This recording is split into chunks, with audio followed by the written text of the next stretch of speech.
Well, okay, on to our next session. And Mike Neal is going to be here after his video to answer questions. And Mike is going to talk about various projects he's done to enhance the Apple IIc, like the A2C DVI and the internal power supply, and a few more. So it should be an interesting one, and more hardware for the Apple IIc coming our way. So let's roll the video. Hello, my name is Mike Neal. This is Hacking the Apple IIc. It's the story of me developing the A2C DVI suite of products. A little bit about myself. This is my first KFest. I had an Apple II Plus in middle school and high school. You can see me down there in the left-hand corner. The gentleman next to me in the middle is my computer teacher in high school. We're both staring at, of course, an Apple II. Don Pinkham was a great computer teacher for me when I grew up in Michigan.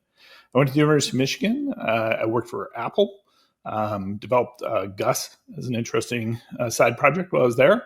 Left and went to Connectix, where we developed Virtual PC and Virtual Server. Left Connectix and went to Pixo, where we developed the iPod. Went back to Connectix, and not long after that, Microsoft acquired us.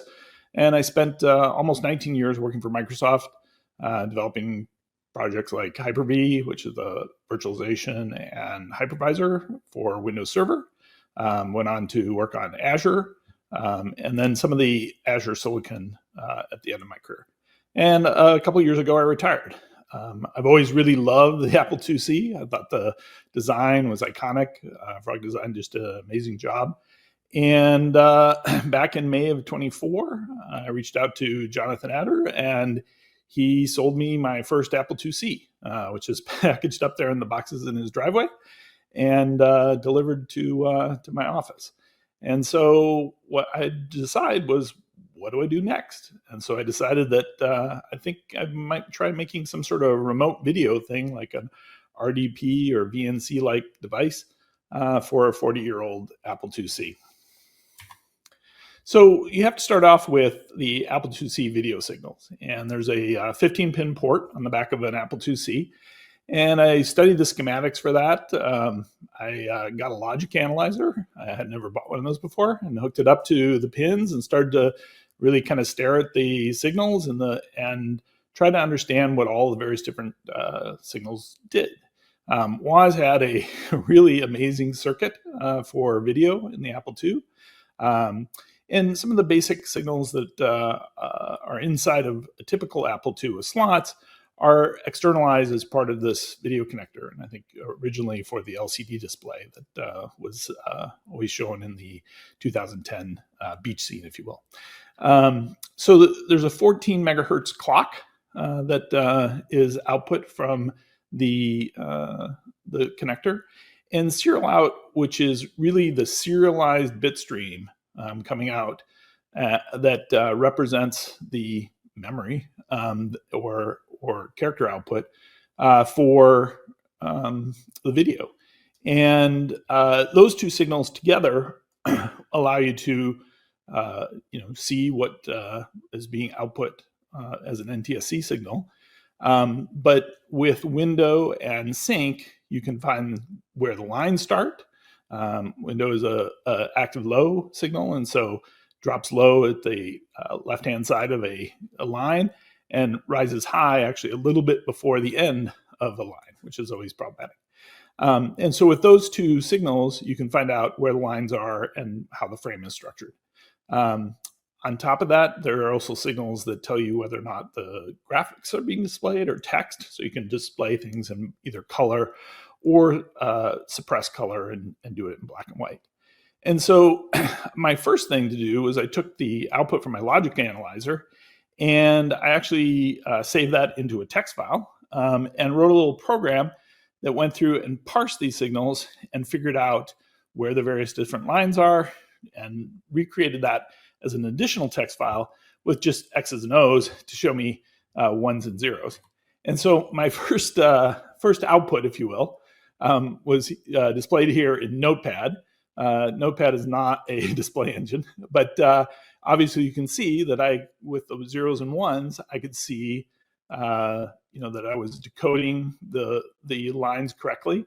There's a little bit of jitter in there, as you can see. But overall, I was able to see the things that I expected to see. And I knew I was at least on the right track. And so from there, I went on to build a prototype. And this proof of concept that I had, one of the first things you have to solve in any of these types of solutions is interfacing the old 5-volt TTL signals from an Apple II to in this case, an ESP32C6, which takes 3.3 volts. And so the 245 is the typical chip that's used by most people to do that. And so I bought one of those, wired up a little breadboard, and then I had to figure out how to decode those signals with the ESP32C6. One of the things that the ESP-C6 has is a parallel I/O input. And so I could use the clock with a 14 megahertz clock, and I could use the data input as serial out. But I had to synthesize a chip select. And there's a fancy little piece of technology as part of the C6 called the event task matrix that allows you to do things like program multiple signals to control an additional signal. And so I synthesized the chip select using WNDW and sync.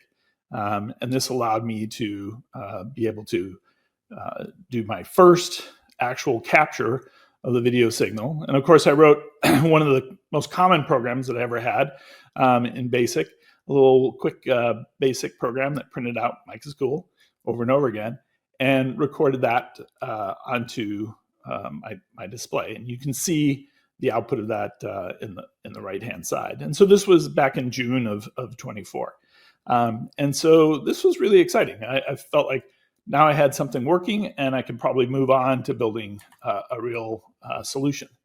So the ESP32C6 has built-in Wi-Fi capabilities.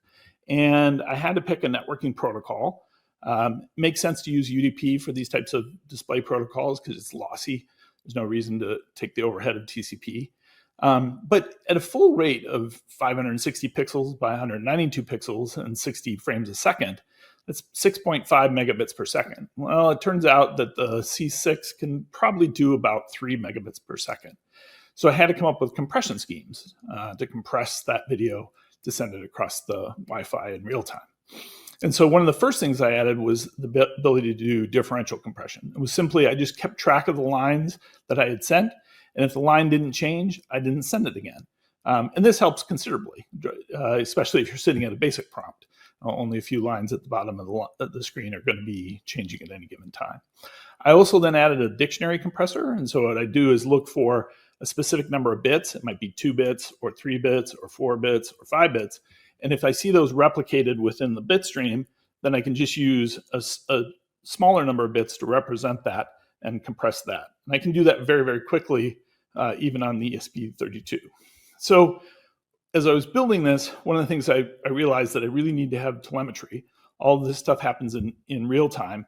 And so being able to understand what's going on in the device and measure things and measure improvements was critical as well. Along the way, I decided I was going to build myself a PC board. I'd never done that before, so I learned KiCad, very exciting tool, and I built my first PC board for that. And so you can see the first PC boards here. This was in September 24, and came together great. Really very simple, 3 components, some additional jumpers for future expansion and test points. And plugged it in, turned it on, and of course it didn't work. And so it turned out I'd reversed power and ground, which is not good. And I hadn't actually damaged the device when I did this. And so I ended up having to cut that with a Dremel and then a few extra wires, and I was able to wire everything back together again and get an actual working device. So let me show you a quick demo. So what you see here is the Windows client application for View 2C running on my Windows desktop. And it's communicating with my Apple IIc with the View 2C device connected to it. That's about a few feet away across Wi-Fi. And so one of the fun things that I can do here is I can come in and I can actually pause the display. So I'll do that real quick and just show you some of the things that the application can do. I can copy the screen to the clipboard. I can copy the screen as hex, as text into the clipboard. I can copy off the telemetry as well. I can run it in full screen, which we are right now. I can scale it if I want to. And then I have different color modes. And so I can go and I can switch to 1-bit if I want to look at it that way. I can switch to monitor, which gives it a much more Apple II monitor look. I can look at it from a TV perspective. I can use the HDR decode algorithm so that we get the very nice NTSC look with all the assorted artifacts associated with that as well. That's one I actually like a lot. I can turn on scan lines and all those types of things and obviously show and clear the telemetry. So I'm going to unpause so that we can watch the video here. And if I look over on the right, we can see the telemetry that's coming from the device. And so the first column is telemetry coming from the device.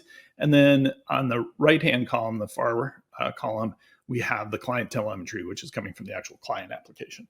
And so there's lots of interesting information here. Down at the bottom, you can see what the current temperature of the chip is. It happens to have a temperature sensor built into it, so I thought I'd chip that over. We're at 33 Celsius, it looks like.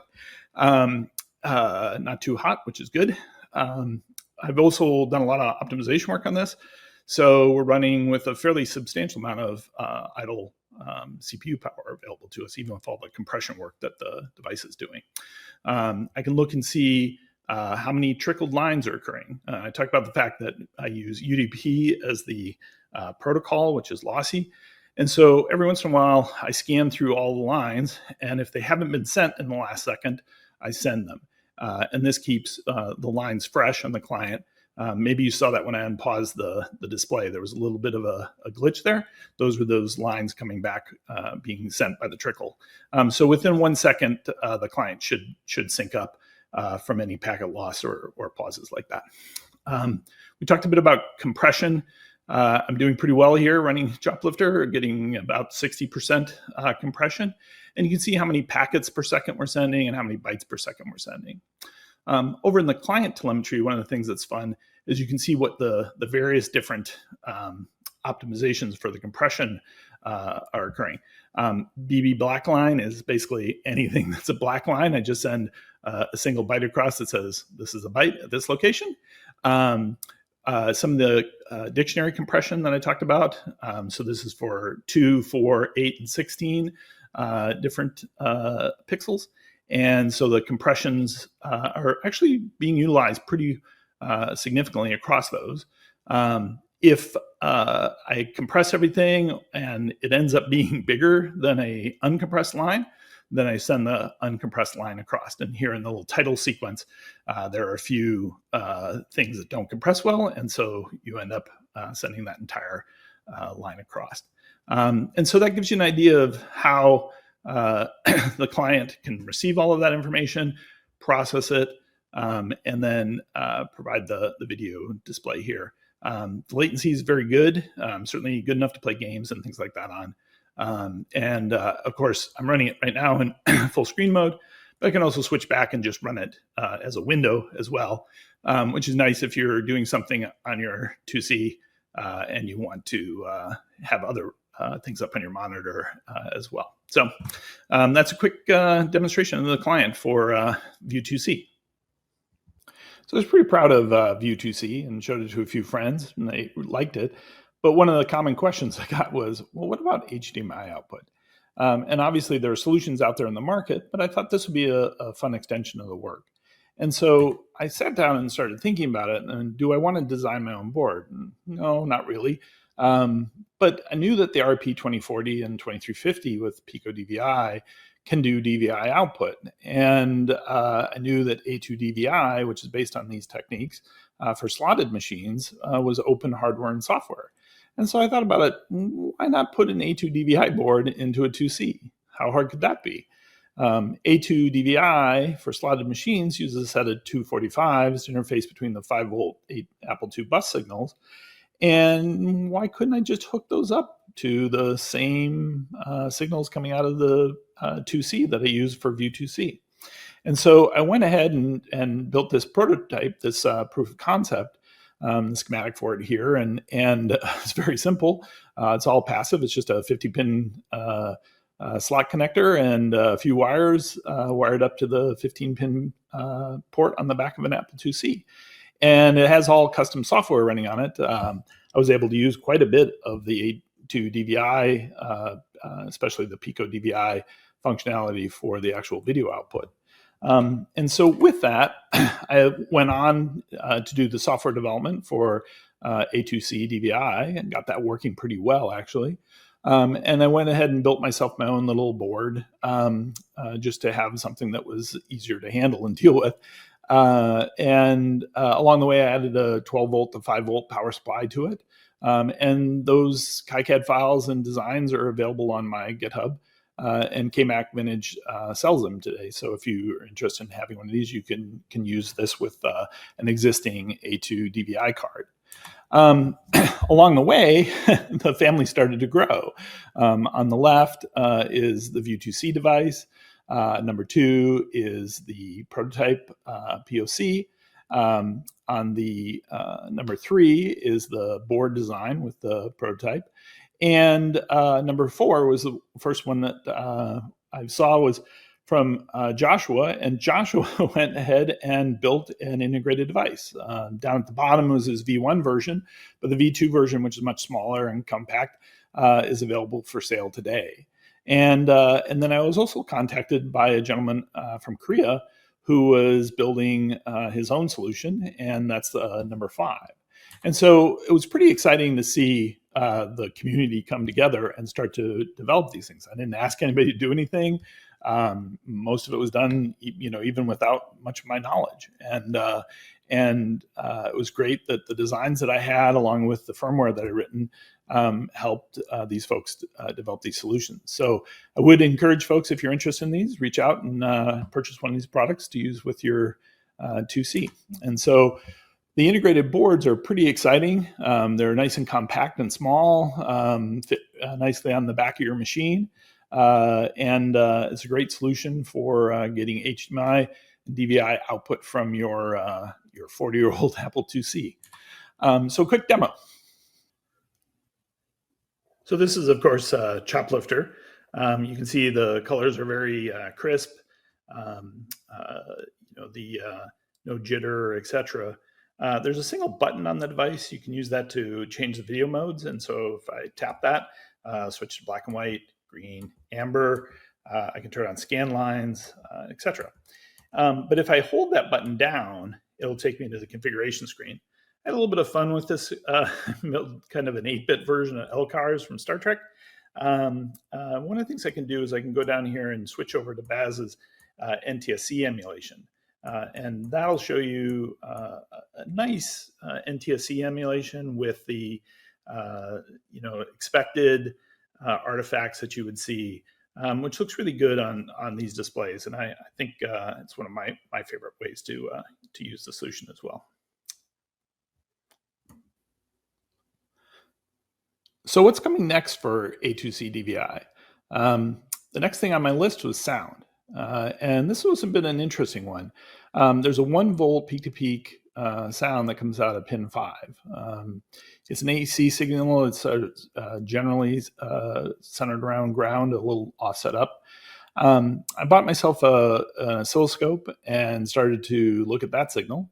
I realized that this is just a 1-bit data point for the sound output from an Apple II. And so I tried to build a number of different 1-bit solutions and ultimately didn't really succeed. So instead, I started to use the analog to digital converter on the Pico. And that actually started to work pretty well. I had to build a little bit of an analog front end to offset the voltages and kind of get the right range and deal with some noise in the signals. But overall, I got pretty good results. But for some sound output, it wasn't all that great.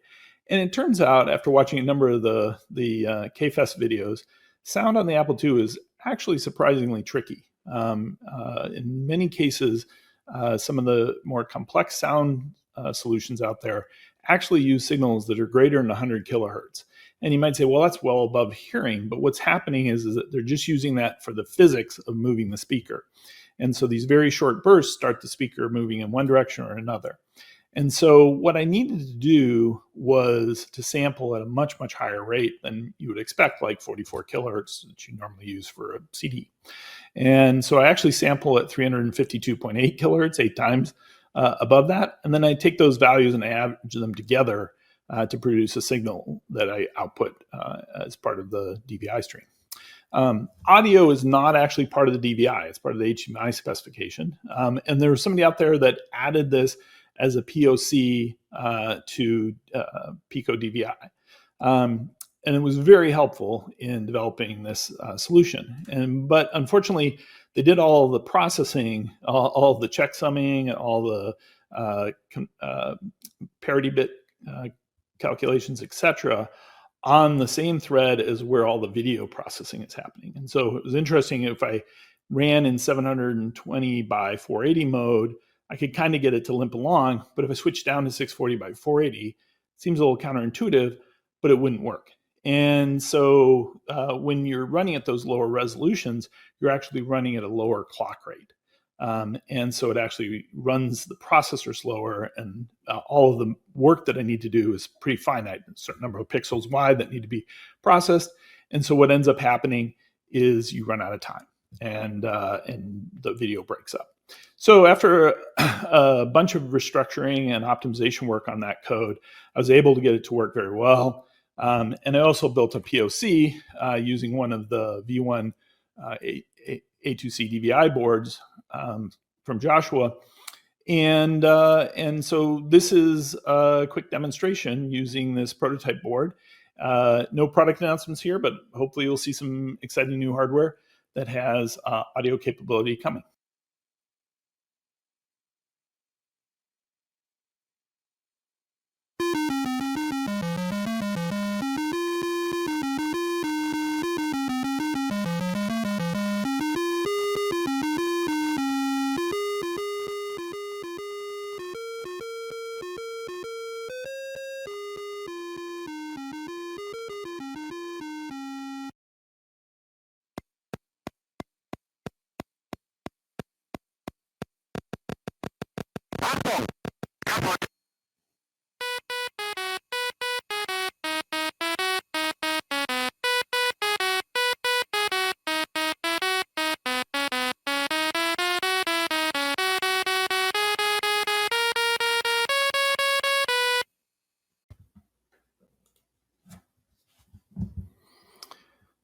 So what does the future hold? One of the things that'd be interesting is potentially backporting some of the A2C features, like the NTSC modes that I have, or audio back to the slotted Apple II A2 DVI cards. Of course, I'd probably have to buy a slotted machine to start doing that work, but that could be a fun project. I've been working on an Apple IIc internal power supply. I'll show you that in a second, that I have a prototype of. And I also did a Bluetooth conversion of an old Craft joystick. But I think you could do this generically for any of the Apple II joysticks. And I have a proof of concept of that as well. I'd like to also look at potentially extending the A2 DVI support for more of the Apple II GS modes. My understanding is that there are several of the higher resolution GS modes that aren't currently supported. So that might be an interesting project as well. And of course, I always like to listen to 80s music while I'm working, so definitely more 80s music.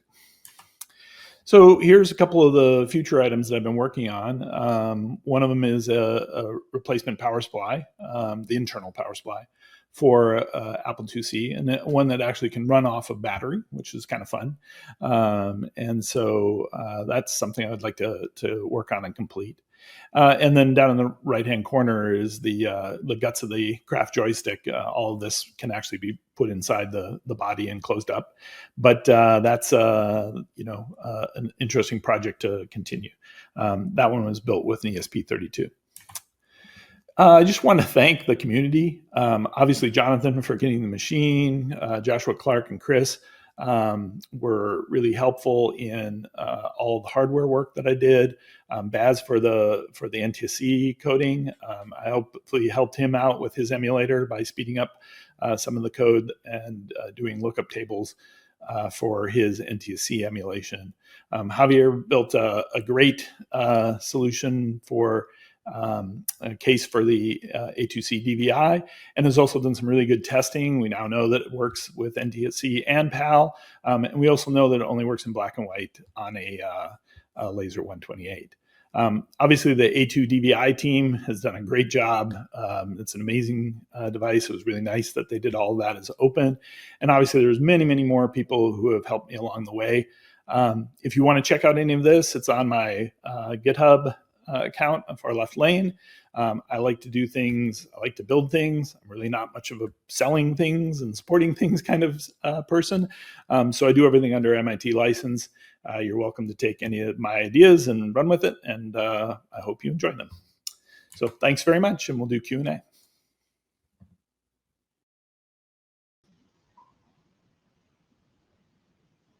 Hi, Mike. Thank you. Thank you so much for that presentation. It was awesome. The more and more hardware I see for the Apple II, the modern hardware, I'm wondering if there's more modern hardware for it than there ever was hardware, back in the day. But thank you so much. We got a few minutes for questions here. So, sounds great. I do also have a little raffle, so I was just going to cue that up. But, all right. But I'll ask the question towards the end. We'll take a few minutes for questions here. So if we can have the first question, please. So this is me. I asked, does your Wi-Fi, do you use the Wi-Fi in infrastructure mode or ad hoc mode? Yeah, it's in infrastructure mode, so it connects to your local network in your house.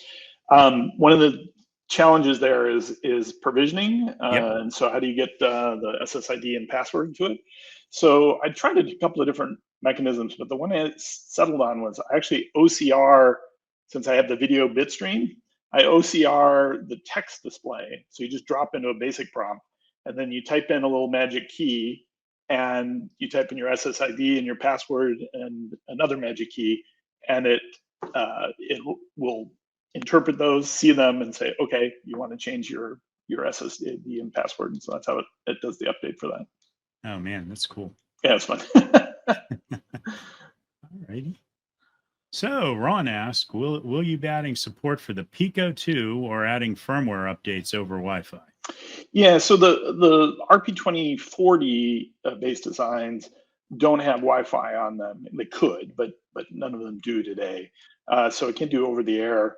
I would actually like to do a 2350 design, something on the list of things to work on.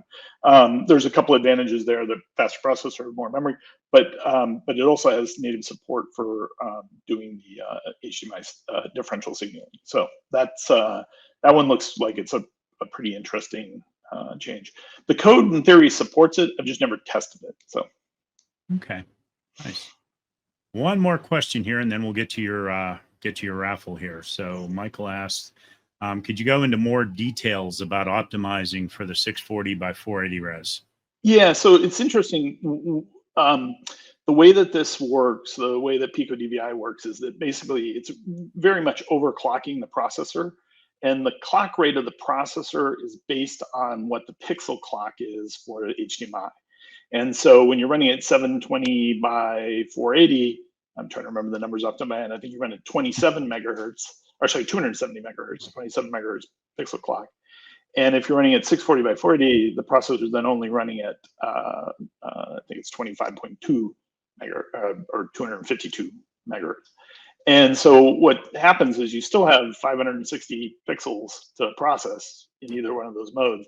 And it's just slow enough, especially with the audio computations going on, that you run out of time. So, because you've basically got to convert the scan line and get it ready to go out through the DMA engines, in real time. So, yeah, and that was a tricky one, trying to get sound to work at the lower resolution. And in fact, one of the things I'd like to do that I have on my list is to actually go lower and go down to 576 by 384. Some monitors will support that, and that'll give you a full screen view with no black borders, which would be nice. Well, thank you again so much, Mike. That was This is great. I'm really enjoying it. It's a little bit of a daunting thing to come after Dan on the yeah. After Dan Bricklin, yeah, well, yeah.